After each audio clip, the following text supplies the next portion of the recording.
Hello, welcome students. Today we are starting chapter 2 from your Indian Constitution at Work book, and the chapter is Rights in the Indian Constitution. तो जैसे कि आपको chapter के title से ही पता चल रहा होगा कि हम यहाँ पे कुछ बात करेंगे राइट्स की, जो कि आपके कॉन्स्टिट्यूशन में प्रेजेंट हैं। ठीक है, तो सबसे पहले हम यहाँ पे इंट्रोडक्शन देख लेते हैं। इंट्रोडक्शन की बात करें हम यहाँ पे, तो यहाँ पे देखिए कुछ ऐसे टॉपिक्स हैं जिनको हम कवर करेंगे यहाँ पे, जिनको हम डिटेल में आगे डिस्कस करेंगे। ठीक है, a constitution is not only about the composition of various organs of government and the relations among them. As we studied in the last chapter, the Constitution is a document that sets limits on the powers of the government and ensures a democratic system in which all persons enjoy certain rights. तो यही आपको पता है कि हमने discuss किया था पिछले चैप्टर में, और यही मेन कॉन्स्टिट्यूशन का काम होता है कि किस तरीके से वो गवर्नमेंट के पावर्स को लिमिट करे, किस तरीके से कंट्री में एक डेमोक्रेटिक सिस्टम बना रहे और सबके जो राइट्स हैं उन राइट्स को वो आसानी से अपने क्या कर सके, फ्रीली, और उसके पास अपॉर्चुनिटी हो उन राइट्स को यूज़ करने के लिए। In this chapter we shall study the fundamental rights content in the Indian constitution. तो इस चैप्टर में हम क्या पढ़ेंगे? फंडामेंटल राइट्स पढ़ेंगे कि जो आपके कॉन्स्टिट्यूशन में प्रेजेंट हैं। Part 3 of Constitution of India lists the fundamental rights and also mentions the limits of these rights. Clear हो गया? तो जो पार्ट 3 ऑफ अ कॉन्स्टिट्यूशन है उसमें आपके फंडामेंटल राइट्स हैं, और उसमें ये भी लिखा हुआ है कि उनकी लिमिट्स कितनी है, कहाँ तक अपने फंडामेंटल राइट्स को आप यूज़ कर सकते हैं।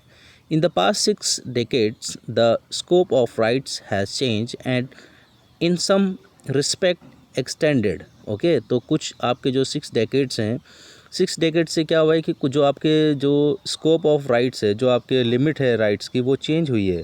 ठीक है,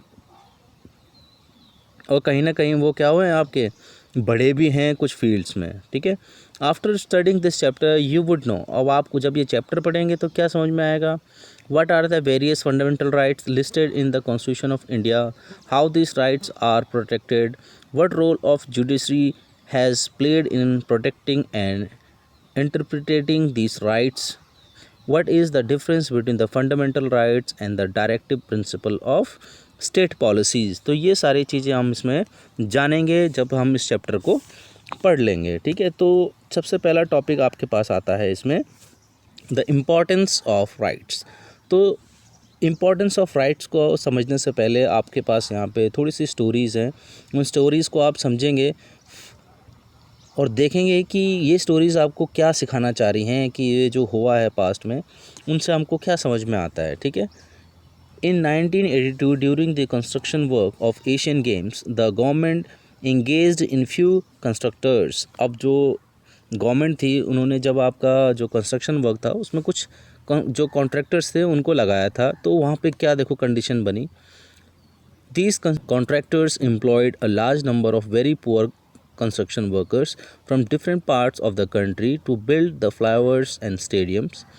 अब जो ये वर्कर्स लगाए गए थे अलग अलग कामों में, कहीं फ्लाईओवर्स बनने थे, कहीं स्टेडियम्स बनने थे, तो इन जो लेबर्स को क्या किया जा रहा था, वहाँ पे बहुत पुअर कंडीशन में रखा जा रहा था। ठीक है, और इनको जो इनका वेजेस थे वो भी बहुत क्या थे, गवर्नमेंट के द्वारा जो डिसाइड वेजेस थे उससे बहुत नीचे थे। ठीक है, तो अब जब ये आपको पता चला, जो सोशल आपके साइंटिस्ट होते हैं जो स्टडी कर रहे होते हैं कंडीशंस को, उन कंडीशंस को जब इन्होंने स्टडी किया तो उन्होंने क्या किया, पिटिशन फाइल की सुप्रीम कोर्ट में, जिसमें कि उन्होंने क्या किया, दे urge that the employing a person to work for less than the minimum described wages amounts to beggar or forced labor which is violation of fundamental right against exploitation। तो जब उन्होंने देखा कि ये जो कंस्ट्रक्शन वर्कर्स हैं इनको less wages दिए जा रहे हैं, इनको रहने की कंडीशन पुअर दी जा रही है, तो उन्होंने ये सुप्रीम कोर्ट में अर्ज किया, और तब जाके उनको ये वहाँ पे उन्होंने फोर्स किया कि जो इन लेबर्स को जहाँ रखा जा रहा है उससे क्या हो रहा है कि इनका जो फंडामेंटल राइट अगेंस्ट एक्सप्लॉयटेशन है, आपका ये एक फंडामेंटल राइट है, फंडामेंटल राइट अगेंस्ट एक्सप्लॉयटेशन, इसके अपोजिट में इनको क्या किया जा रहा है, एक्सप्लॉइट किया जा रहा है। इनको प्रॉपर जो गवर्नमेंट के द्वारा जो एक तरीके से सैनिटाइज्ड जो उनका लिविंग कंडीशन है वो नहीं मिल रही है। दूसरी बात, जो इनकी वेजेस हैं जो गवर्नमेंट के द्वारा मिनिमम वेजेस हैं वो इनको नहीं मिल रहा है। तो कहीं ना कहीं इनको एक्सप्लॉइट किया जा रहा है इनके वर्क के अगेंस्ट। तो उसके बाद क्या हुआ, the court accepted this PIL and directed the government to ensure that thousands of workers get prescribed wages for their work. तो उसके बाद क्या किया आपने, सुप्रीम कोर्ट ने ऑर्डर दिया कि भाई इनको प्रॉपर वर्क का जो है वो प्रॉपर वेजेस दिए जाएं, ठीक है ना।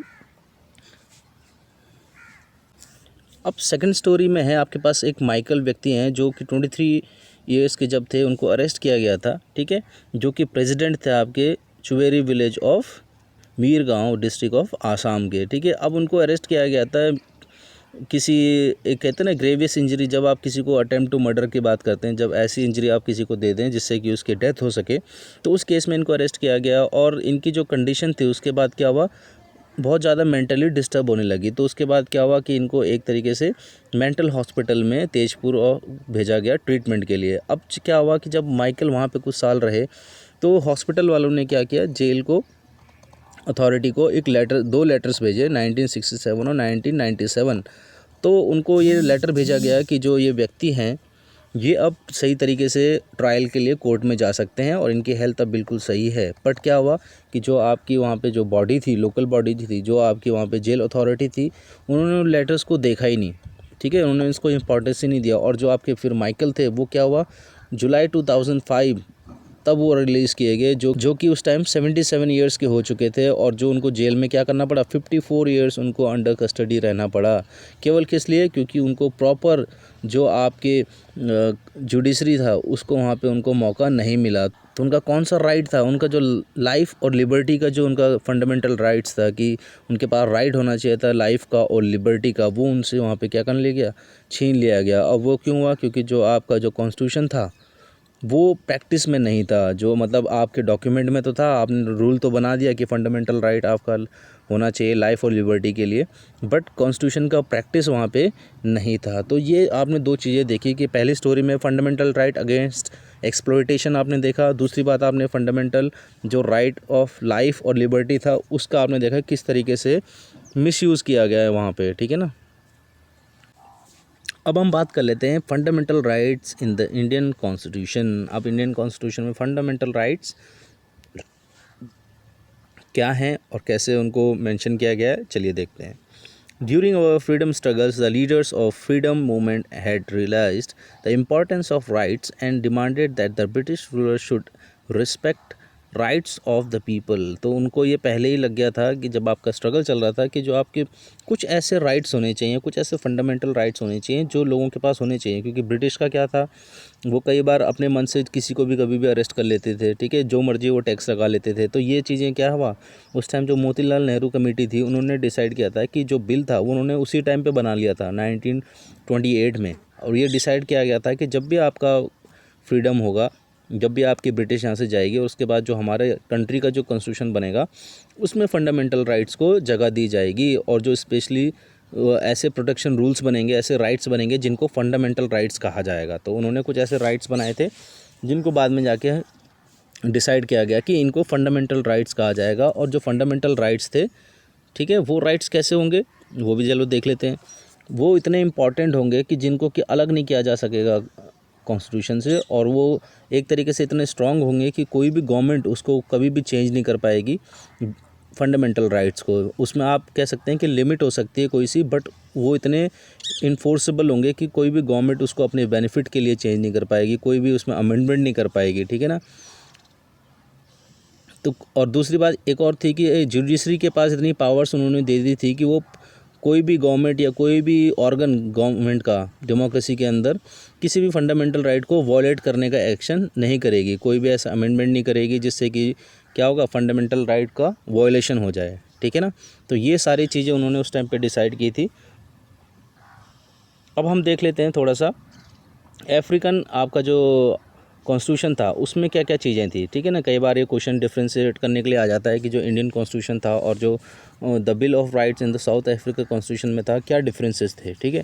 तो अगर आप बात करें तो जो अफ्रीका में दो मेन जो प्रॉब्लम्स थी वो क्या थी, उसमें जो डिस्क्रिमिनेशन था, जो अपार्थडिज्म था, वो वहाँ पे बहुत ज़्यादा देखने को मिलता था। तो उन्होंने उसके हिसाब से ही आपका क्या बनाया, कॉन्स्टिट्यूशन में राइट्स रखे। जो उन्होंने डिस्क्रिमिनेशन रखा अगेंस्ट कि इसके अगेंस्ट डिस्क्रिमिनेशन नहीं होना चाहिए, जैसे रेस हो गया, जेंडर हो गया, ठीक है, प्रेगनेंसी हो गया, मटेरियल स्टेटस हो गया, एथनिक और सोशल ऑर्गन हो गया, कलर हो गया, एज हो गया, डिसेबिलिटी हो गया, रिलीजन हो गया, कंसेंस हो गया, बिलीफ हो गया, कल्चर हो गया, लैंग्वेज हो गया, बर्थ हो गया। तो ये सारी चीज़ें उन्होंने क्या कर दी वहाँ पे, फंडामेंटली राइट्स को उन्होंने इनमें मेंशन कर दिया कि ये सारी चीज़ें बिल्कुल नहीं होंगी। ठीक है ना। आप नीचे लिस्ट भी देख सकते हैं, ये सारी लिस्ट उन्होंने नीचे दी थी। Right to dignity, right to privacy, right to fair labour practice, ये सारे आप नीचे राइट्स देख सकते हैं, इन्होंने उस पर मैंशन कर दिए थे। ठीक है ना।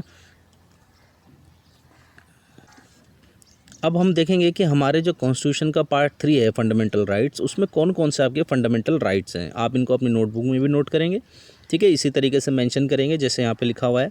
तो सबसे पहले हम देख लेते हैं राइट टू इक्वालिटी। अब राइट टू इक्वालिटी केवल एक ही राइट नहीं है, उसके अंदर बहुत सारे अलग अंदर टॉपिक्स हैं जिनके बिहाफ पे आप कभी भी इनइक्वालिटी नहीं कर पाओगे किसी के भी साथ। जैसे कि नंबर 1 है, जो इक्वालिटी होगी वो लॉ के सामने सबके लिए इक्वल होगी। ठीक है, इक्वल प्रोटेक्शन ऑफ लॉ होगा सबके लिए, चाहे वो किसी भी race, religion, caste, gender, colour किसी का भी होगा, उसके लिए लॉ के सामने क्या होगा, इक्वल प्रोसीजर होगा जो सबके लिए होगा। अगला है आपके पास provision of discrimination on grounds of religion, race, caste, sex और प्लेस ऑफ बर्थ। तो कभी भी आप इन टॉपिक्स के ऊपर किसी को डिस्क्रिमिनेट नहीं कर पाओगे, इसके लिए प्रोविज़न बनाया है कॉन्स्टिट्यूशन में। ठीक है, और क्या है इसमें, equal access to shops, hotels, wells, tanks, bathing ghats, roads etcetera. तो ये सबके पास क्या होगा, इक्वल राइट्स होगा।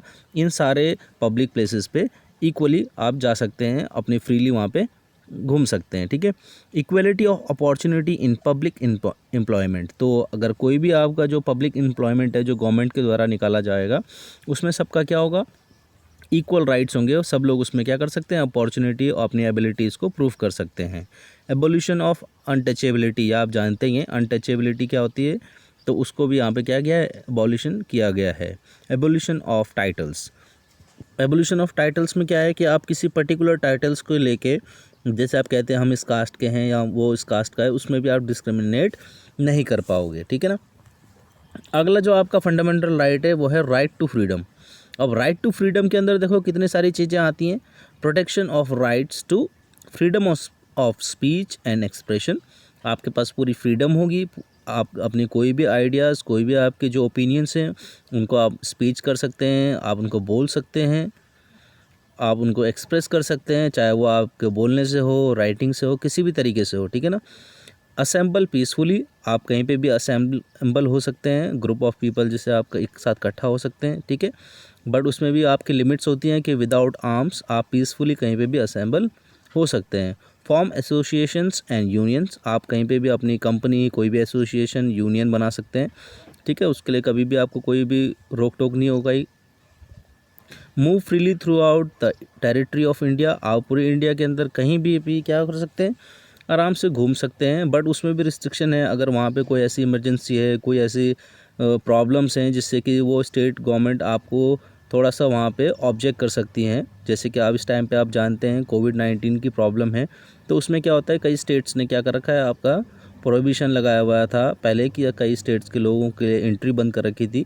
तो ये कुछ ऐसे हैं जब आपकी नेशनल इमरजेंसी होती है तो उसमें ये राइट्स आपके थोड़ा सा लिमिट किए जा सकते हैं। ठीक है, reside and settle in any part of the India, आप किसी भी पार्ट में इंडिया के सेटल हो सकते हैं, वहाँ जाके अपना रह सकते हैं। ठीक है, practise any profession or to carry any occupation, trade or business, तो ये भी आप कर सकते हैं। ठीक है, अगला आपका फ्रीडम के अंदर क्या आता है, protection in respect of conviction for offence, अगर आपके ने कोई ऑफेंस कर दिया है, कोई आपके ऊपर कोई केस बन रहा है, आपने कोई गलती कर दी है, तो उसके लिए भी क्या है, ये नहीं है कि आपने कोई गलती कर दी, आप पे कोई ऑफेंस लगा है तो आप गिल्टी हो गए। डायरेक्ट गिल्टी या ना होना वो आपके पास कोर्ट डिसाइड करता है, तो तब तक आपको क्या है, उसके लिए भी प्रोटेक्शन मिली जाएगी।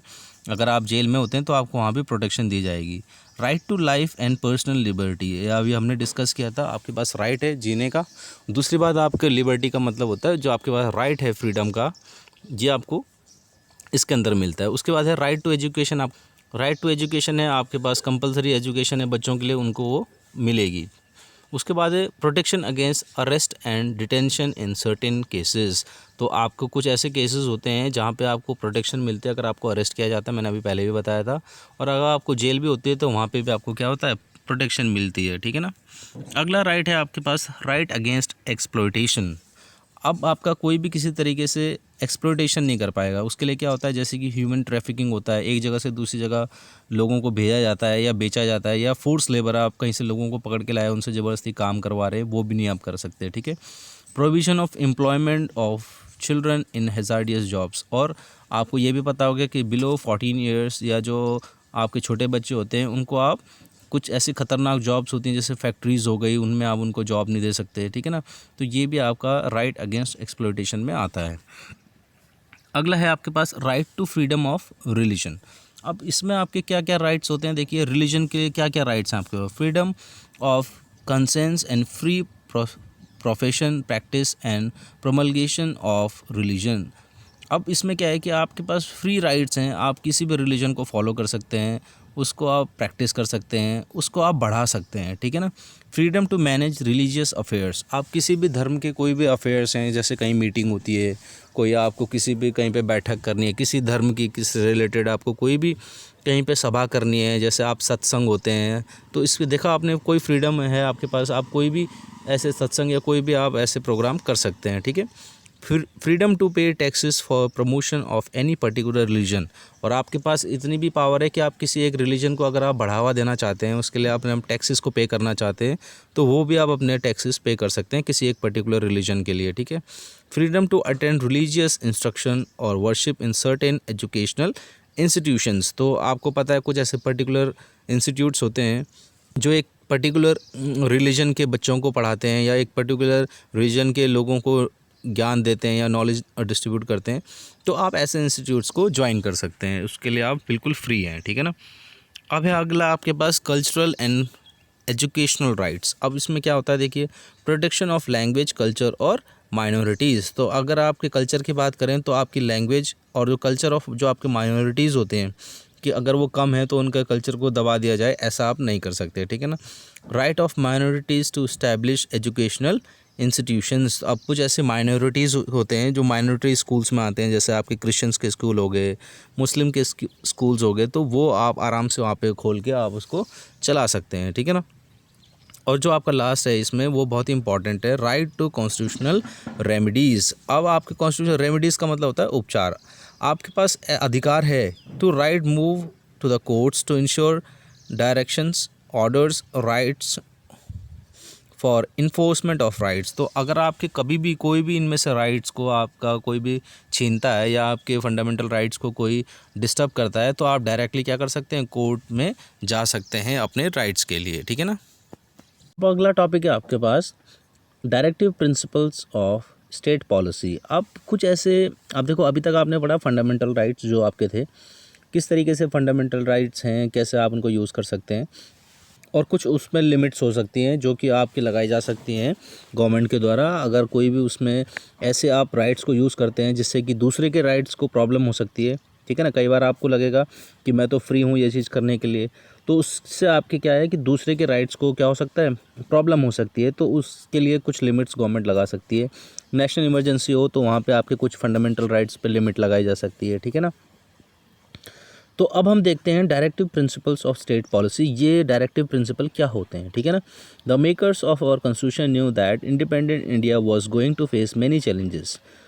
Foremost among these was the challenge to bring about equality and well-being of all citizens.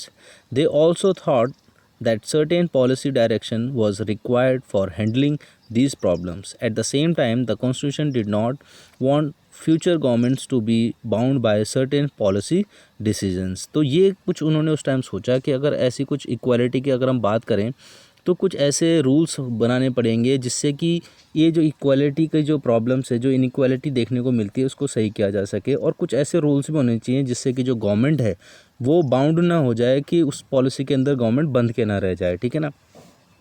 अब देखते हैं क्या हुआ।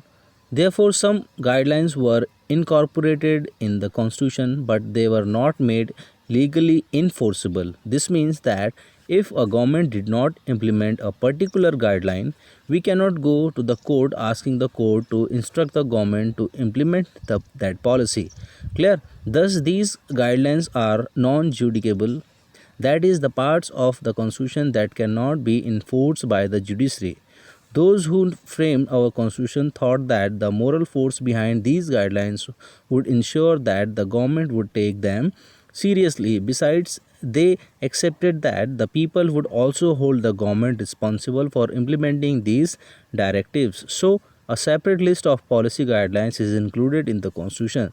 The list of these guidelines is called the directive principle of state policy. तो अब आपको थोड़ा थोड़ा आइडिया समझ में आया होगा कि कुछ ऐसे पॉलिसीज़ हैं, कुछ ऐसे रूल्स थे, कुछ ऐसे लिमिटेशंस थी जो कि इसके फंडामेंटल राइट्स के बाद भी ज़रूरी थी। कि कई बार क्या होता है कि कुछ गवर्नमेंट कोई पॉलिसी बना देती है, ठीक है, या कुछ ऐसी पॉलिसीज़ की जो ज़रूरत होती है आपकी सोसाइटी में, तो आप गवर्नमेंट को डायरेक्टली क्या कर सकते हैं, फोर्स कर सकते हैं। और कई बार ऐसी पॉलिसीज़ होती हैं जो गवर्नमेंट के द्वारा बनाई होती हैं, अगर वो आपको बेनिफिशियरी नहीं लग रही हैं, बट ये है कि अगर आपके ह्यूमन वेलफेयर के लिए वो पॉलिसी बनाई जा रही है तो उसको डायरेक्टली आप जाके भी क्या कर सकें, कोर्ट में जाके आप उसके अगेंस्ट ना कुछ अपील कर सकें।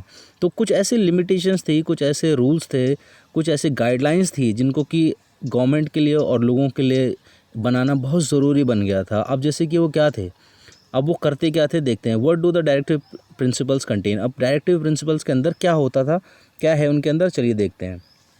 अब चैप्टर की बात करें तो directive principle list mainly 3 things. अब उसके अंदर क्या होती है, the goals and objectives that we as a society should adopt.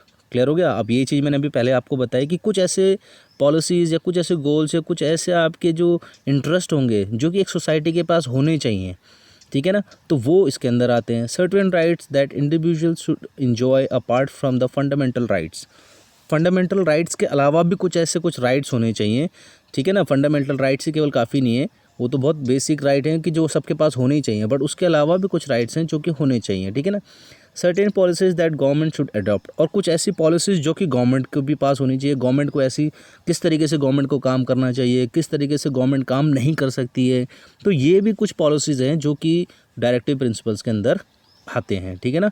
तो चलिए देखते हैं आगे। You may get some idea of vision of makers of constitution by looking at some of the directive principle shown below. आप देखिए, आपको समझ में आ जाएगा कि जिन्होंने कॉन्स्टिट्यूशन बनाया उनका आइडियोलॉजी कितनी स्ट्रांग थी, वो कितने स्ट्रांग थे उस टाइम पे, उनके जो थिंकर्स थे, उनकी जो थिंकिंग लेवल था वो कितना स्ट्रांग था, उन्होंने किस तरीके से आपके जो डायरेक्टिव प्रिंसिपल्स को बनाया जिससे कि सब चीज़ को क्या कर सके, एडजस्ट करके चल सके।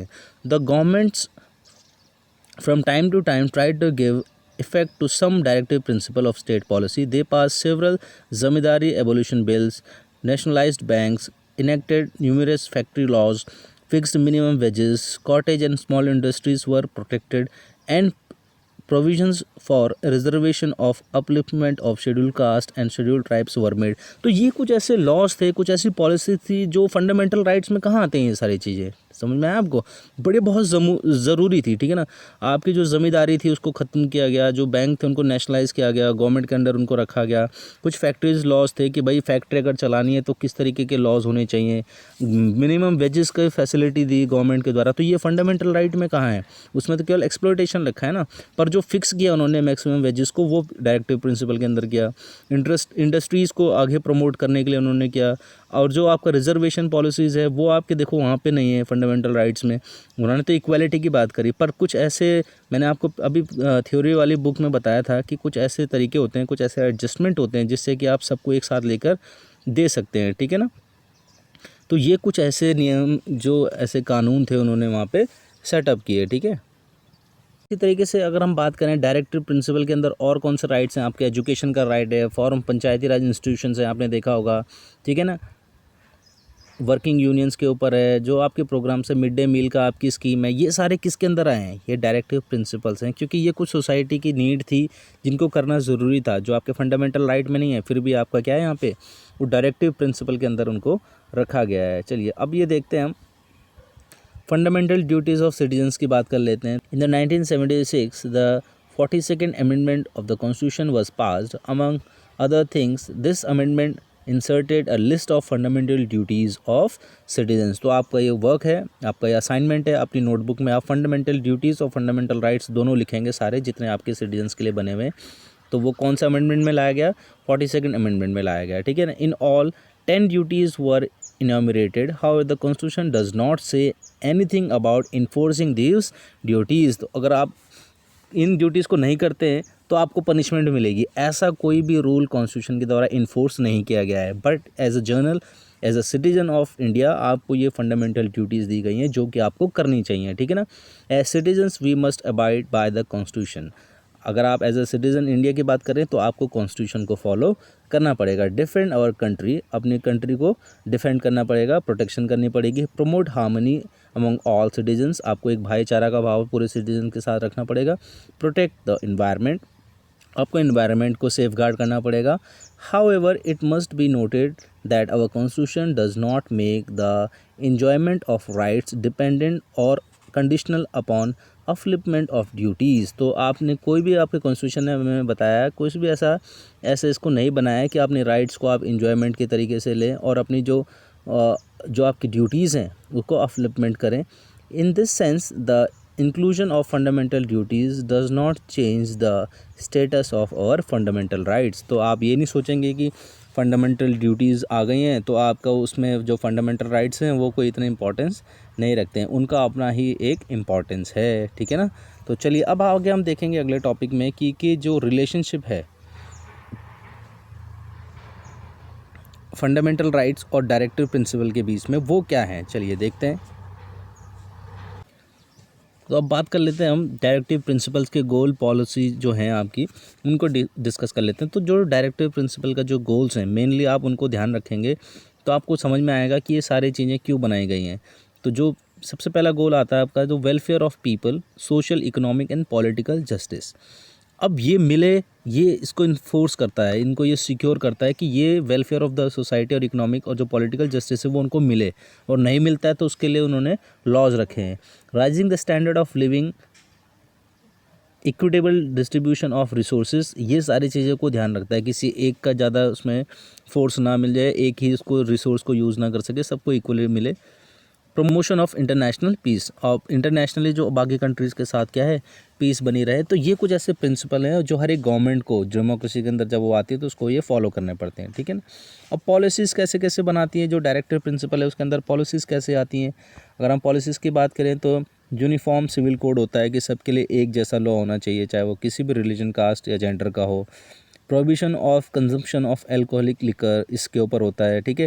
प्रमोशन ऑफ कॉटेज इंडस्ट्री के लिए होता है, किस तरीके से आप कॉटेज इंडस्ट्री को बढ़ा सकें। Prevention of slaughter of unuseful cattle, इसके लिए आपके पास पॉलिसी होती है। जो आपके कसाई घर होते हैं जहाँ पे जानवरों को काटा जाता है, उसके लिए प्रिंसिपल्स और लॉज बने हुए हैं कि आप किस तरीके के जानवर को वहाँ पे काट सकते हैं या किन को नहीं काट सकते आप, ठीक है ना। प्रमोशन ऑफ विलेज पंचायत को किस तरीके से आगे बढ़ाया जाए, ठीक है ना।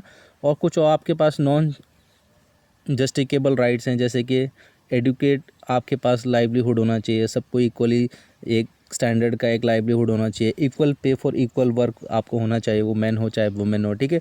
राइट अगेंस्ट इकोनॉमिक एक्सप्लॉयटेशन होना चाहिए, राइट टू वर्क होना चाहिए। अर्ली चाइल्डहुड जो केयर होता है या जो एजुकेशन होती है, चाहे वो किसी भी मेल हो या फीमेल हो, ठीक है ना। उसके बाद जो उसकी एज होती है उसके लिए 6 उन्होंने मेंशन करी है कि बिलो 6 के जो हैं उनके पास आपका अच्छा एक लाइफ केयर होना चाहिए और एजुकेशन होनी चाहिए। तो ये कुछ उनके जो नॉन जस्टिकेबल राइट्स हैं उसके अंदर ये डायरेक्टिव प्रिंसिपल में आते हैं। अब बात करें हम कि जो आपके फंडामेंटल राइट्स होते हैं वो क्या करते हैं। फंडामेंटल राइट्स क्या करते हैं, अभी जैसे मैंने बताया था, वो करते हैं कि जो गवर्नमेंट को क्या करना चाहिए, सर्टेन थिंग्स जो उनके लिए मेंशन करी गई हैं। और डायरेक्टिव प्रिंसिपल क्या करती है, उनको और आगे देखती है कि किस तरीके से गवर्नमेंट को सर्टेन थिंग्स को अप्लाई करना है और क्या वो चीज़ें सही तरीके से हो रही हैं या नहीं हो रही हैं। Fundamental rights mainly protect the rights of individual, while directive principle ensures the well being of entire society. समझ में आया आपको। फंडामेंटल राइट तो ये कहता है कि भाई ये होना चाहिए, राइट्स ये प्रोटेक्शन होनी चाहिए, ये इनको मिलना ही चाहिए। बट जो डायरेक्टिव प्रिंसिपल है वो होते हैं कि ये तो मिले, उसके साथ साथ जो आपकी सोसाइटी है वो सही तरीके से चलनी चाहिए, उनका एक तरीके से डेवलपमेंट होना चाहिए, उनका एक तरीके से वेलफेयर के लिए काम होना चाहिए। तो ये काम किसका है, डायरेक्टिव प्रिंसिपल का है। अब जैसे कि आप ज़मींदारी जो सिस्टम था हमारे पास, तो ज़मींदारी सिस्टम में क्या था, बहुत सारे जो रिच लोग थे उनके पास ज़मीन होती थी और बाकी लोगों को उसमें लेबर्स की तरह काम करवाते थे। तो जब क्या हुआ कि आपके पास अमेंडमेंट किया गया कॉन्स्टिट्यूशन में और जो आपकी प्रॉपर्टी को एक तरीके से फंडामेंटल राइट्स में से हटा दिया गया, तो इससे बहुत सारी सोसाइटी में प्रॉब्लम हुई। उन लोगों ने बहुत सारे प्रोटेस्ट किए, जो लीगल बैटल चलने लग गया जुडिशरी और एग्जीक्यूटिव के बीच में। पर उसके बाद क्या किया गया, उसके बाद जो डायरेक्टिव प्रिंसिपल के अंदर प्रॉपर्टी के जो राइट्स को रखा गया और उसको एक तरीके से आपका लीगल राइट बनाया गया, जिससे कि वो आपका फंडामेंटल राइट से हट के क्या हो गया, आपका लीगल राइट बन गया प्रॉपर्टी का। ठीक है ना। तो ये कुछ ऐसे आपको मैं डिफरेंसेस बता रहा हूँ कि जो आपके फंडामेंटल राइट्स और डायरेक्टिव प्रिंसिपल में काम करते हैं।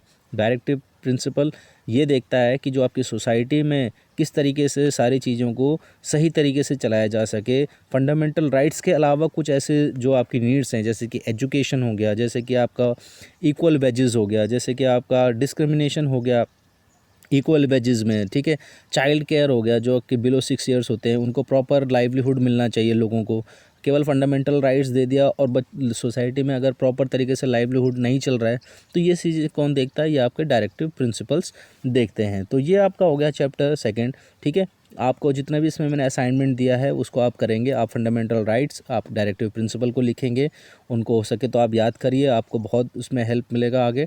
ठीक है। उनका आप आर्टिकल में कहाँ जगह दिया गया है कॉन्स्टिट्यूशन में, उसको भी आप मेंशन करेंगे। ठीक है।